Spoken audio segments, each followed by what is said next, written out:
Hey guys, so just going for a walk here in one of the few remaining Hutong areas close to my home. They pretty much destroyed all of these buildings where I live and built modern houses, but here's one of the few remnants that's left. Anyway, today's video I thought I would talk a little bit about the evolving role of family as a concept in China and how it's changing and how it's becoming a problem in terms of the fertility rates in this country. Basically, China is quite unique in the world in terms of communist countries, in the sense that, let's say like in the Soviet Union, as well as in Sweden where I'm from, which became socialist, not communist, but still left-wing countries, was that the government replaced the family. So people, in a way, they relied more on the family, on the government, for financial stability than they did on the government. But in China instead, because a lot of the communism here came from people in the countryside, which was very conservative in terms of family values, they brought those conservative values with them when they built up the state. So in a way, even though China became a state-driven economy, in 1949, in terms of family values, they had, and they still have more in common, let's say, with Islamic fundamentalists, or maybe like South European Catholics, or let's say Texas religious fundamentalists, than they have with other like left-wing countries. And this has led to a society where basically it's completely unacceptable to have kids outside wedlock. If you did, then those kids would be considered illegal. They would not get the hukou, which is basically the same as a citizenship, but on a city level. And they would not be allowed to go to school. They would not have medical care. And above all, they would be completely shunned by society, and especially by the extended family. So the grandparents, the cousins, etc. Oh, it's very low wiring here. I love this stuff. So basically, it was very, very unusual to have kids outside of wedlock. And marriage itself was not really done for romantic love. Initially, it was arranged between families. They would agree, okay, like our kids are a good match, they get married, and then that evolved more into people arranging marriages by themselves. So a typical date in China was, and still is in many places, people would meet up and they would compare, let's say, like their financial status. They would say like, okay, well, I have an apartment and I have this car and I have this money in my bank, and what about you? What about your family? What about which university did you go to? And it would be very much about that. It would not be so much about talking about interests or hobbies or having things in common on a personal level. It would be very much about material values. And then people would get married, and then they would have a kid, and they would mainly be focused on their work, not so much on spending time together. And nobody really cared if anybody was happy. It was more about just staying together for staying together's sake, basically. What has changed now is that for the first time, young people born in the 1990s and later, they have grown up in a rich society.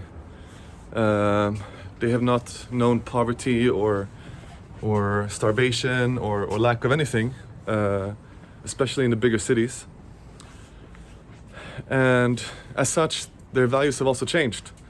They have access to a lot of international entertainment and TV, and they think differently than the people who grew up before them.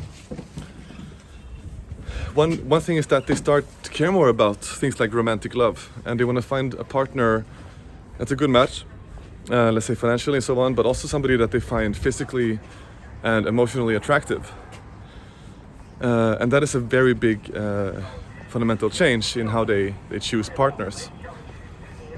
For one thing, Chinese men have very much followed this old version of the concept, which is basically that you go to university, you work really hard, you make money, your family normally helps you to buy an apartment, and then you get married. You don't care about your personal charm, you don't care about how you look like,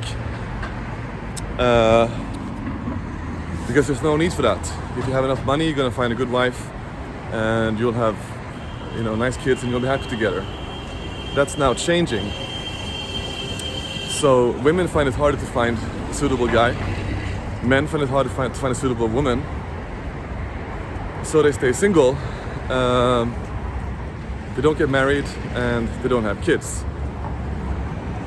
Now, we had a similar situation as well in the West. In Sweden, where I'm from, this happened in the 1960s. Women became more free. Everybody had their own money, and the values changed. And what happened after that was that the role of the family became less important, and people instead began to have kids outside wedlock, basically. As a response to that, they would marry for love, not only because of money.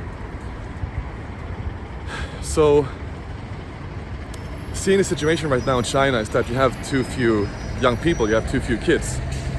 And the government's response to that, until now, has been to double down on the conservative family strategy. Basically, instead of making it easier to have kids outside marriage, they are promoting, or let's say like encouraging young women to have kids earlier, or to get married earlier and then have kids. So they have some campaigns towards university students that they should get married as soon as possible and have kids as soon as possible, rather than waiting until their 30s when it's much more difficult to have kids. And that's the strategy so far. Sorry, a little bit tired in my arms to carry the phone like this. Oh. And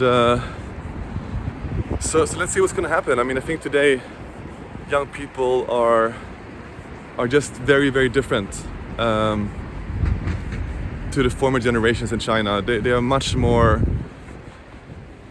they care more about happiness and about personal fulfillment, which is very natural. That's always what happened in societies as they developed.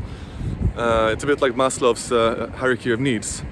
Now they have the basic needs fulfilled, and they want something more. And the question, I think, for the government is how they are going to fulfill those needs, and allow people to explore those needs, rather than sticking to the old guns of state and family as the two big institutions. So it's very interesting to see what's going to happen with this, if the government will kind of change its values, allow for more freedom, more individualism among people, or if they will keep this very conservative ideology about family and family values.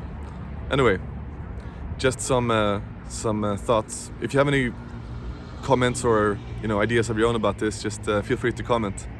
Thanks, guys.